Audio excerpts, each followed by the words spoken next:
नमस्कार, सुप्रभातम, वंदे गुटनता, कैलिमेरा और सूर्योदय। आज हम एक बार फिर से आपके सामने संविधान सभा की डिबेट की चर्चा के साथ हाजिर हैं और आज हम बात करेंगे right honourable mister M R. Jayakar की बातों के बारे में। राइट ऑनरेबल सुनकर के आप कुछ चौंक रहे होंगे। दरअसल ये राइट ऑनरेबल का जो मुहावरा था वो उन लोगों के नाम के आगे लगाया जाता था जो संविधान सभा के सदस्य बनने के पहले हिंदुस्तान की सेंट्रल लेजिस्लेटिव असेंबली, जो बाद में लोकसभा बनी आज़ादी के बाद और 1952 के चुनाव के बाद, उसके सदस्य हुआ करते थे। उस सभा में एक से एक महान लोग सदस्य थे, जिनमें मोतीलाल नेहरू भी थे। और जैसा कि एम.आर. जयकर ने पहले भी कहा है कि वो मोतीलाल नेहरू के साथ मिलकर के सेंट्रल लेजिस्लेटिव असेंबली वाले ज़माने में अंग्रेज़ों से भारतीयों के हक के लिए लड़ा करते थे। आज जिसके ऊपर हम चर्चा करेंगे उसमें भी उनकी वही खूबी दिखाई देती है। और ये संविधान सभा के अध्यक्ष के रूप में डॉक्टर राजेंद्र प्रसाद की उदारता थी कि जवाहरलाल नेहरू के द्वारा संकल्प को प्रस्तुत करने के बाद और पुरुषोत्तम दास टंडन के द्वारा उसका समर्थन किए जाने के बाद तीसरे वक्ता के तौर पे उन्होंने राइट ऑनरेबल एम.आर. जयकर को आमंत्रित किया। ये एक संविधान सभा के काम करने के तरीके के बारे में हमें बताता है कि बात नहीं सुननी आपकी, बात नहीं माननी है आपकी, कोई बात नहीं, हम नहीं मानेंगे, मगर आपकी बात सुनेंगे ज़रूर।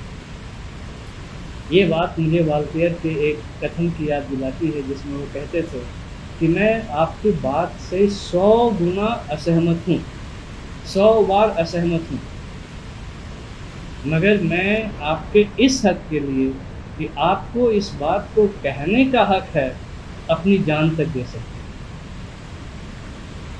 हमारी संविधान सभा बहुत हद तक इन्हीं रास्तों पे चली। तो संशोधन प्रस्तुत करने के लिए अध्यक्ष महोदय राजेंद्र प्रसाद ने एम.आर. जयकर को आमंत्रित किया। बोलने के पहले कुछ भूमिका बांधी, जिसके बारे में हम कल बात कर रहे थे, जिसमें उन्होंने जवाहरलाल नेहरू की तारीफ़ की, उनके बहुत अच्छे भाषण के ऊपर, और अपने पिता के और उनके पिता यानी मोतीलाल नेहरू के साथ अपने संबंधों को भी याद किया।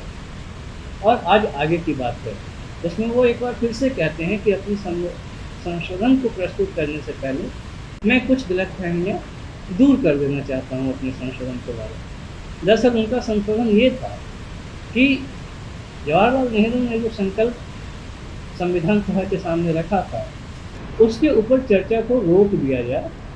तब तक रोक के रखा जाए जब तक कि मुस्लिम लीग संविधान सभा में आ न जाए। उनका ये कहना था कि हमें मुस्लिम लीग को मनाना चाहिए, उनको बुलाना चाहिए, उनके आने का इंतज़ार करना चाहिए। मगर संविधान सभा के बहुत सारे लोग जो थे वो इसके हक में नहीं थे। और उसी की बात एम.आर. जयकर सबसे पहले बोल रहे। उन्होंने कहा, साफ साफ कहा कि बहुत सारे माननीय सदस्य जो संविधान सभा में हमारे साथ हैं, वे मेरे पास आए और उन्होंने बिल्कुल तहे दिल से मुझसे अनुरोध किया कि मैं इस संशोधन को न प्रस्तुत करूं। और उन्होंने उसके अलग अलग कारण दिए, अलग अलग लोगों ने कारण दिए। कुछ लोगों ने कहा कि इससे संविधान सभा में मतभेद पैदा होगा, जो कि अभी के लिए, अभी के जो हालात हैं, जो संगीन हालात हैं, उसमें अच्छा नहीं होगा, उसमें ये कोई अच्छी रणनीति नहीं है, अच्छी नीति नहीं है। इसके जवाब में एम.आर. जयकर कहते हैं कि ऐसा बिल्कुल नहीं है, मेरे संशोधन और उसके ऊपर चर्चा होने से इस संविधान सभा में कोई मतभेद पैदा नहीं होगा। ये बात मैं जानता हूँ, हम यहाँ बहस करने के लिए ही तो आए हैं, तो इससे कोई मतभेद पैदा नहीं। दूसरी बात वो कहते हैं कि बहुत सारे माननीय सदस्य मेरे पास आए और मैंने मुझसे कहा कि ऐसा करके तो मैं मुस्लिम लीग का समर्थन कर रहा हूँ। तो एमा जाकर कहते हैं कि हाँ ठीक है, अगर आपको ऐसा लगता है तो ठीक है, मैं समर्थन कर रहा हूँ मुस्लिम लीग का, मगर मुझे इसमें कोई बुराई नहीं नजर आती कि हमें इस चर्चा को संविधान सभा के उद्देश्यों और कारणों के ऊपर जो संकल्प लाया गया है उसके ऊपर चर्चा को तब तक रोक के रखना चाहिए जब तक कि मुस्लिम लीग संविधान सभा में वापस न आए। इसके बाद कुछ लोग कहते हैं कि ऐसा करने से बहुत सारी दिक्कतें पैदा होंगी, और कुछ लोग कहते हैं, कुछ लोगों ने उनके पास आकर के यही कहा कि ऐसा करके तुम मिस्टर चर्चिल का समर्थन कर रहे हो। इस पर डॉक्टर एमा जैकर, राइट ऑनरेबल एमा जैकर कहते हैं कि ये आरोप तो बिल्कुल ही बेजा है। मैं वही आदमी हूँ जिसने सेंट्रल लेजिस्लेटिव असेंबली की कमेटी में राउंड टेबल कॉन्फ्रेंस से संबंधित जो कमेटी बनी थी उसमें चर्चिल की लानत मलामत की थी, चर्चिल का ऐसा क्रॉस एग्जामिनेशन किया था कि चर्चिल परेशान हो गए थे, और उसी आदमी को आप कह रहे हैं कि मैं चर्चिल का समर्थन कर रहा हूँ। चर्चिल ने दरअसल ये कहा था, उसका एक बहुत प्रसिद्ध स्टेटमेंट है कि बना दो संविधान सभा, बनानी है तो बना दो हिंदुस्तान के लिए, मगर हिंदुस्तान के लोग संविधान नहीं बना पाएंगे। हिंदुस्तान के लोगों में कोई विद्वता नहीं है, कोई ज्ञान नहीं है, वो सबके सब बेकार और नकारे लोग हैं। अब तो संविधान नहीं बना पाएंगे, और बना भी गया तो ज़्यादा दिन तक चला नहीं पाएंगे। तो शायद उसी की तरफ इशारा कर रहे थे माननीय सदस्य, दूसरे माननीय सदस्य, कि भाई आप शुरू में ही ऐसा खतराज मत करो कि चर्चिल की बात बहुत सारी करो।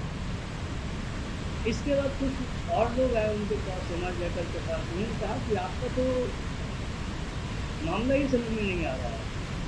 आप एक लंबे समय से हिंदुओं के हित के प्रति सचेत रहे हैं, हिंदुओं के हितों की बात करते रहे हैं, और अब आप पलट गए, अब आप मुसलमानों के हित की बात कर रहे हैं।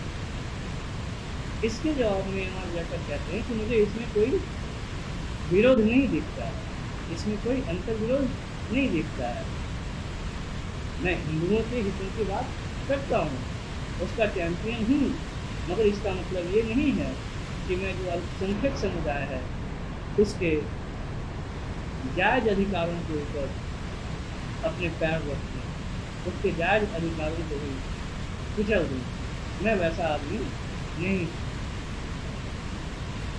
इसके बाद वो कहते हैं कि कुछ लोगों ने तो आकर के यहाँ तक कहा कि मुझे कुछ तो लिहाज करना चाहिए, आखिर मैं कांग्रेस की टिकट पर चुन करके आया हूँ, मुस्लिम लीग की टिकट पर चुन करके नहीं आया हूँ संविधान सभा में। एमा जैकर कहते हैं कि ये बात सही है, और जब कांग्रेस की तरफ से मेरे पास ये प्रस्ताव आया कि ये लोग मुझे संविधान सभा में भेजना चाहते हैं, तो अपनी असुविधाओं के बावजूद मैंने उस आमंत्रण को स्वीकार कर लिया और मैं संविधान सभा में चला आया। मगर इसका मतलब ये नहीं है कि मैं हमेशा वही बात करूँगा जो उनको अच्छी लगेगी। मैं कभी कभार वैसी बातें भी कह सकता हूँ, और वो मेरा अधिकार है जो उनको अच्छी नहीं लगी। इतनी सारी बातें एमा जैकर अपने कुछ संशोधन के हक में कह रहे हैं, जिसमें उनका ये कहना था कि हमें इस संविधान सभा की चर्चा को तब तक के लिए रोक देना चाहिए, संविधान सभा के उद्देश्यों और कारणों के कथन पर विचार तब तक नहीं करना चाहिए जब तक कि हम मुस्लिम लीग को अपने साथ न लें। इसके पीछे उनके अपने तर्क, उनका कहना था कि अगर मुस्लिम लीग नहीं ही आया और हमने ये चर्चा कर ली तो बहुत संभव है कि हमारी ये चर्चा, हमारी ये सारी मेहनत बेमानी हो जाएगी, असफल हो जाएगी, निष्फल हो जाएगी, क्योंकि मुस्लिम लोग हमारे संविधान को मानेंगे ही नहीं, हमारे द्वारा बनाए गए संविधान को मानेगा ही नहीं। वो कहेगा नहीं, इसमें तो हम थे ही नहीं, तो हम नहीं मानते।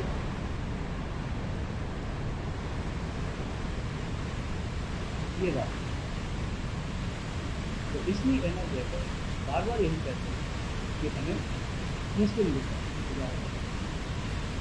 इतिहास के पन्नों को जब हम परखते हैं, लौट कर इतिहास को देखते हैं, तो अगर मगर किंतु के कई सवाल पूछते हैं।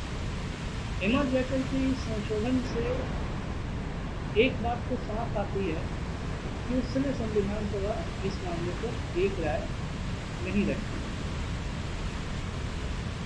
कि मुस्लिम लीग के आने को रोका जाए या नहीं रोका जाए। क्यों? क्योंकि कई लोगों का ये मानना था कि अगर मुस्लिम लीग के आए, अगर हमने संविधान बना भी लिया तो संविधान को मानेगा था, मुस्लिम भाई लोग नहीं मानेंगे क्योंकि मुस्लिम लीग नहीं है। दूसरी तरफ वे लोग थे जो कह रहे थे कि संविधान सभा बन गई और हम इसके उद्देश्यों और कारणों के कथन पर ही बात नहीं करेंगे तो हम आगे कैसे बढ़ें, हम संविधान के दूसरे काम कैसे करेंगे।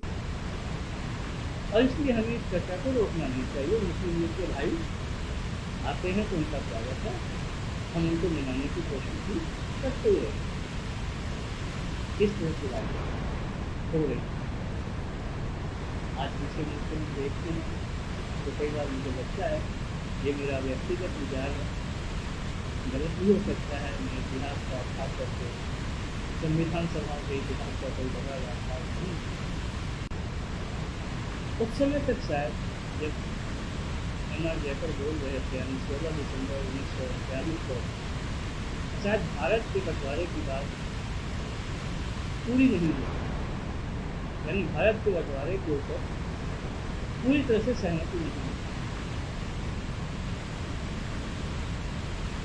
और अगर वाकई सिर्फ इसलिए कि संविधान सभा तो बन गई है तो अपनी बैठक करके दूसरी बाकी सारी चीज़ें अपना करेगी, दूसरे सारे काम करेगी, मगर संविधान सभा के जो उद्देश्य और कारण हैं उसके बारे में जो जवाहरलाल नेहरू ने ये संकल्प जारी किया है, लाया है, प्रस्तुत किया है, उसके ऊपर अगर हम चर्चा नहीं करते हैं, बात नहीं करते हैं, ये बात अगर उनकी मान ली जाती है और साथ साथ मुस्लिम लीग के ऊपर लगातार इस बात के लिए दबाव बनाया जाता है, उनको मनाया जाता है कि भाई आगे संविधान सभा, तो शायद